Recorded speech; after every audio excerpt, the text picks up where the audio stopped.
बोलो शंकर भगवान की जय हुई। बोल सांचे दरबार की जय हुई। सभी शिव भक्तों को मंजू पंथ का नमस्कार। आइए शिव पुराण के रुद्र संहिता नए खंड में प्रवेश करते हैं।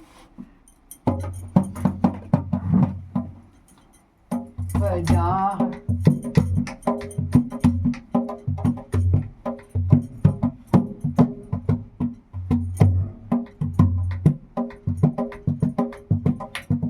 गजानन सिद्धि के दाता तेरी जय हो, तेरी जय हो।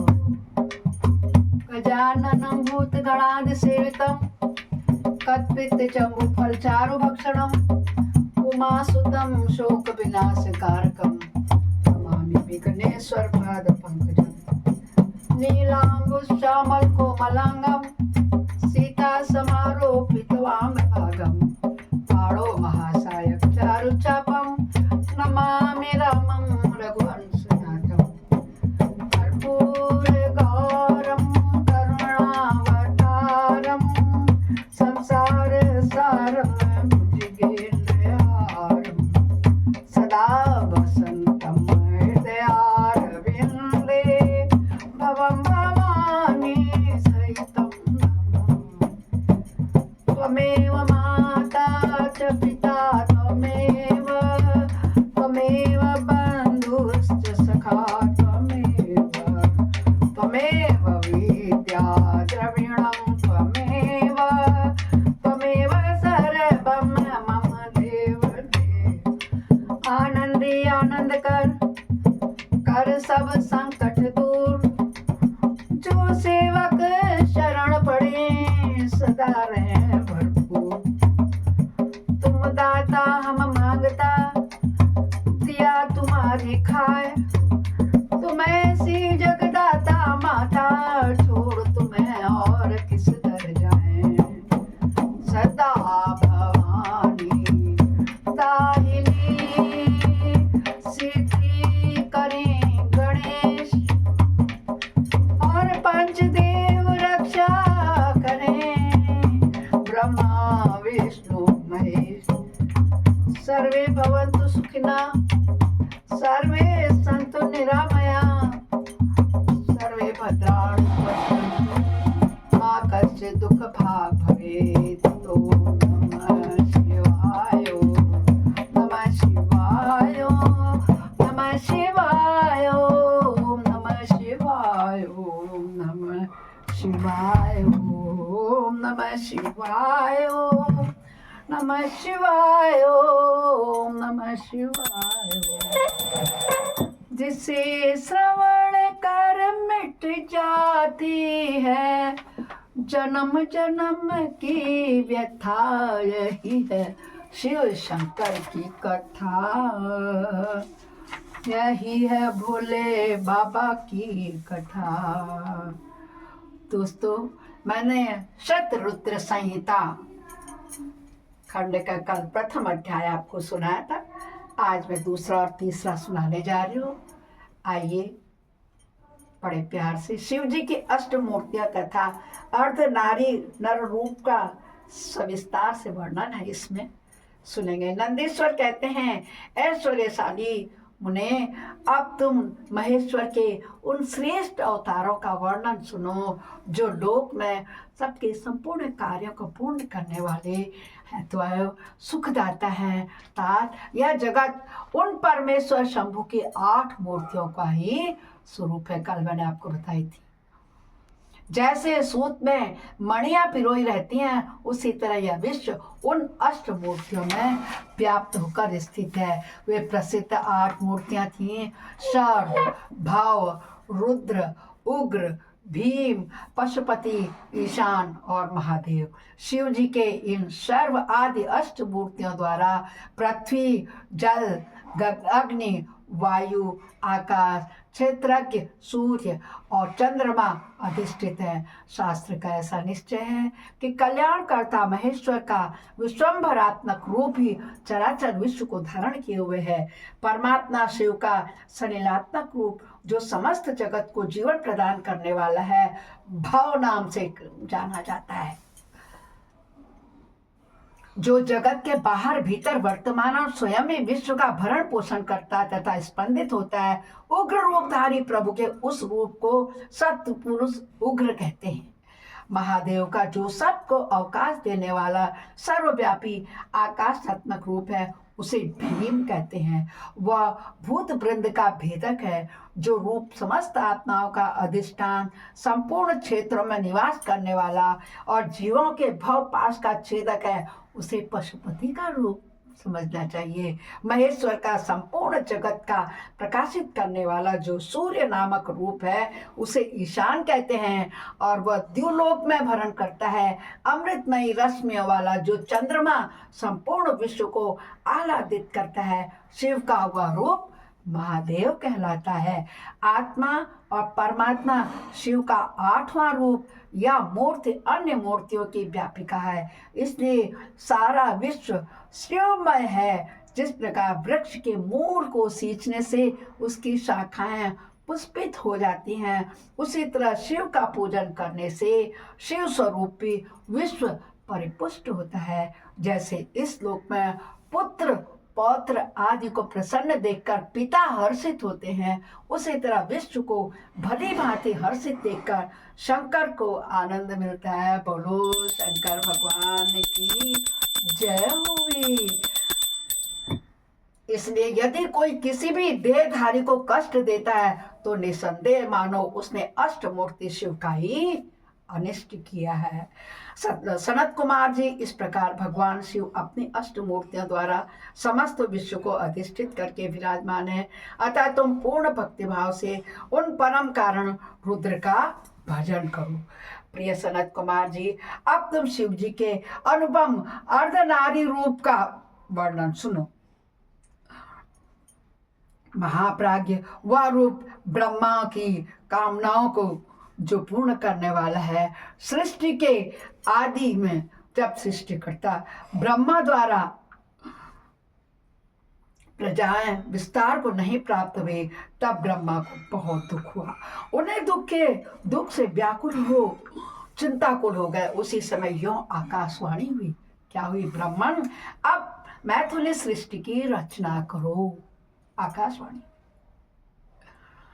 उस व्योमवाणी को सुनकर ब्रह्मा ने मैथुनी सृष्टि उत्पन्न करने का विचार किया, परंतु इससे पहले नारियों का कुल ईशान से प्रकट ही नहीं हुआ था। इसलिए पद्म योनि ब्रह्मा मैथुनी सृष्टि में रचने में समर्थ न हो सके। तब वे यों विचार करके शंभु की कृपा से बिना मैथुनी प्रजा उत्पन्न नहीं हो सकती, तप करने को उद्यत हुए। उस समय ब्रह्मा पराशक्ति शिवा सहित परमेश्वर शिव का प्रेम पूर्वक हृदय में ध्यान करके घोर तप करने लगे। तदंतर तपोनुष्ठान में लगे हुए ब्रह्मा के उस तीव्र तप से थोड़े ही समय में शिव जी क्या हुए? प्रसन्न हो गए। थोड़ा सा तप किया और शंकर भगवान प्रसन्न हो गए।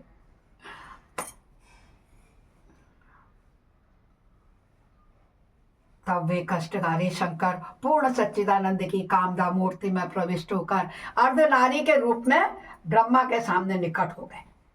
प्रकट हुए उन देवादिदेव शंकर के पराशक्ति शिवा के साथ आया हुआ देख ब्रह्मा ने दंड की भांति भूमि पर लेटे, जैसे डंडा नीचे लेटा रहता है ना, उसको दंडवत प्रणाम करो कहते हैं ना भगवान को, ऐसे ही ब्रह्मा जी शिव जी के अर्धनारी स्वरूप को देख करके लेट गए और उनको प्रणाम करने लगे और फिर वे हाथ जोड़कर स्तुति करने लगे।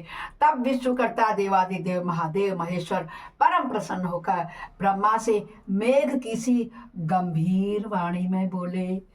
क्या बोले?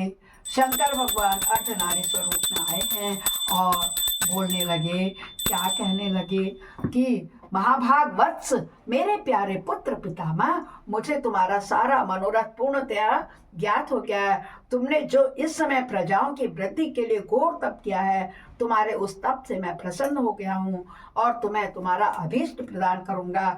यह स्वभाव से ही मधुर तथा परम उदार वचन कहकर शिव जी ने अपने शरीर के अर्ध भाग से शिवा देवी को पृथक कर दिया। यहां से शुरू हुआ है प्रजा का उत्पत्ति। सृष्टि की उत्पत्ति यहाँ से शिव जी ने जो अर्धनारी स्वरूप था उसको अलग कर दिया। तब शिव से पृथक होकर प्रकट हुई उन परमा शक्ति को देखकर ब्रह्मा विनम्र भाव से प्रणाम करके उनसे प्रार्थना करने लगे। ब्रह्मा जी ने क्या कहा, हे शिव, सृष्टि के प्रारंभ में तुम्हारे पति देवादिदेव परमात्मा शंभु ने मेरी सृष्टि की थी और मेरे द्वारा सारी प्रजाओं की रचना की थी। हे शिव, तब मैंने देवता आदि समस्त प्रजाओं की मानसिक सृष्टि की थी, परंतु बारंबार रचना करने पर उनकी वृद्धि नहीं हो रही है। अतः अब मैं स्त्री पुरुष के समागम से उत्पन्न होने वाले सृष्टि का निर्माण करके अपनी सारी प्रजाओं का वृद्धि करना चाहता हूँ, किंतु अभी तक तुमसे अक्षय नारी कुल का प्राकट्य नहीं हुआ है। इस कारण नारी कुल की सृष्टि करना मेरी शक्ति के बाहर है। चूंकि सारी शक्तियों का उद्गम स्थान तुम्ही हो, इसलिए तुम अखिलेश्वरी परमा शक्ति से प्रार्थना करता हूँ। हे शिवे, मैं तुम्हें नमस्कार करता हूँ। तुम मुझे नारी कुल की सृष्टि करने के लिए शक्ति प्रदान करो, क्योंकि शिवप्रिय इसी को तुम चराचर जगत की उत्पत्ति का कारण समझो। वरदेश्वरी, मैं तुमसे एक और वर की याचना करता हूँ। जगन माता, कृपा करके उसे भी मुझे दे दीजिए। मैं तुम्हारे चरणों में नमस्कार करता हूँ। वह वर यह है कि सर्वव्यापिनी जगत जननी, तुम चराचर जगत की वृद्धि के लिए अपने एक सर्वसमर्थ रूप से मेरे पुत्र दक्ष की पुत्री हो जाओ। शिव से कहते हैं कि जो मेरा पुत्र है, ये राजा दक्ष तो जो थे ना हिमालय, वो ब्रह्मा जी के ही पुत्र हैं, तो उनकी पुत्री हो जाओ कह रहे हैं। ब्रह्मा रूप से मेरे पुत्र दक्ष की पुत्री हो जाओ। ब्रह्मा द्वारा यह वाचना किए जाने पर परमेश्वरी देवी ने शिवा ने तथास्तु ऐसा ही होगा कहकर वह शक्ति ब्रह्मा को प्रदान कर दी। सुंदरा जगतमयी शिव शक्ति शिवा देवी ने अपने भावों के मध्य भाग से अपने ही समान प्रभावशाली एक शक्ति की रचना की। उस शक्ति को देखकर देव श्रेष्ठ भगवान शंकर, जो लीलाकारी, कष्टकारी और कृपा के सागर हैं, हंसते हुए जगदम्बिका से क्या बोले। शिव जी बोले, हे देवी, परम श्रेष्ठी ब्रह्मा ने तपस्या द्वारा तुम्हारी आराधना की है, अतः अब तुम उन पर प्रसन्न हो जाओ और उनका सारा मनोरथ पूर्ण कर दो। हर हर महादेव। तब शिवा देवी ने परमेश्वर शिव को उस आज्ञा का सिर झुकाकर ग्रहण किया और ब्रह्मा के कथनानुसार दक्ष की पुत्री होना स्वीकार कर लिया। हे मुने, इस प्रकार शिवा देवी ब्रह्मा को अनुपम शक्ति प्रदान करके शंभु के शरीर में फिर से प्रवेश होगी। तत्पश्चात भगवान शंकर भी तुरंत ही वहां से अंतर ध्यान हो गए। तभी से इस लोक में स्त्री भाग की कल्पना हुई। इससे ब्रह्मा को महान आनंद प्राप्त हुआ था। इस प्रकार मैंने तुमसे शिव जी के महान अनुपम अर्धनारी नरार्ध रूप का वर्णन किया है। यह सत्पुरुषों के लिए मंगलदायक है। इस प्रकार शत रुद्र संहिता के अध्याय 2 और 3 पूरा हुआ। बोलो शंकर भगवान की जय हुए। जय जय भोलेनाथ। जय जय शंकर भगवान की जय।